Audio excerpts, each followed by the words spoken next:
Hi friends, ఈరోజు SSC GD అడిగిన ప్రశ్నలు ఒకసారి పరిశీలిస్తే మరి మొదటి ప్రశ్న, స్వతంత్ర అభ్యర్థిగా పోటీ చేసి భారతదేశ రాష్ట్రపతిగా ఎన్నికైన మొదటి వ్యక్తి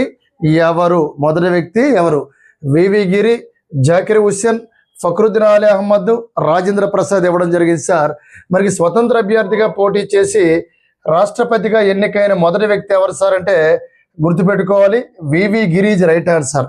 ఎందుకు సార్ అంటే 1969లోని జనరల్గా వివి గిరి, అసలు వివి గిరి ఆయన ప్రధానంగా భారతదేశానికి ఉపరాష్ట్రపతిగా ఉన్న వ్యక్తి.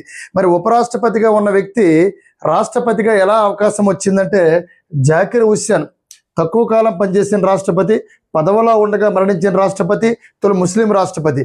ఎప్పుడైతే పదవిలో ఉండగా జాకిర్ హుస్సేన్ మరణిస్తాడో మరణించిన వెంటనే రాష్ట్రపతి పదవి ఖాళీ అయినప్పుడు రాష్ట్రపతి పదవిని తాత్కాలిక రాష్ట్రపతి పదవి చేపట్టిన వ్యక్తి ఎవరంటే వివి గిరి. ఆల్రెడీ ఉపరాష్ట్రపతి పదవిలో ఉన్న వ్యక్తి తాత్కాలిక రాష్ట్రపతి పదవి చేపడుతున్నారు. మరి రెండు పదవులు ఇన్బ్యాలెన్స్ చేస్తూ వెళ్తున్నారు.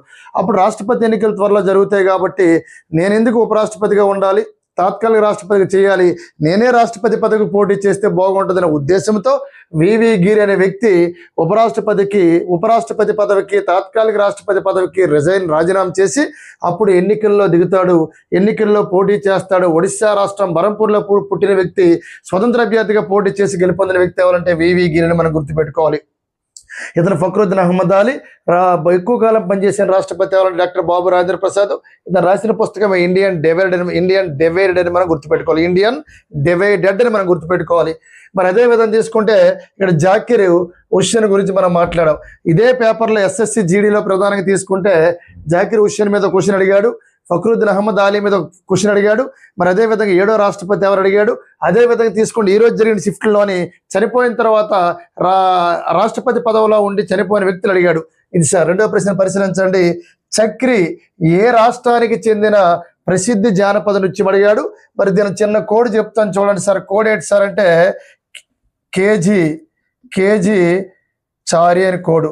కేజీ అనగానే మనకు గుర్తు రావాలి, కే అంటే కల్బేలియా. అదేవిధంగా జి అంటే గుర్తుపెట్టుకో జోమార్. అదేవిధంగా జోమరు అండ్ గైర్. చారి అంటే చారి. అదేవిధంగా మళ్ళీ చాతో తీసుకుంటే చక్రి. అంటే దేనికి కోడ్ సార్ అంటే కేజీ చారి రాజస్థాన్ కోడు. ఆన్సర్ రాజస్థాన్ నువ్వు గమనించాలి. చక్రి ఏ రాష్ట్రానికి చెందిన ప్రసిద్ధ జానపద నృత్యం అంటే రాజస్థాన్ మనం గుర్తుపెట్టుకోవాలి. కోడు కేజీ Chari, Kalbelia, Ghoomar and Chari and Chakri. Very very important sir.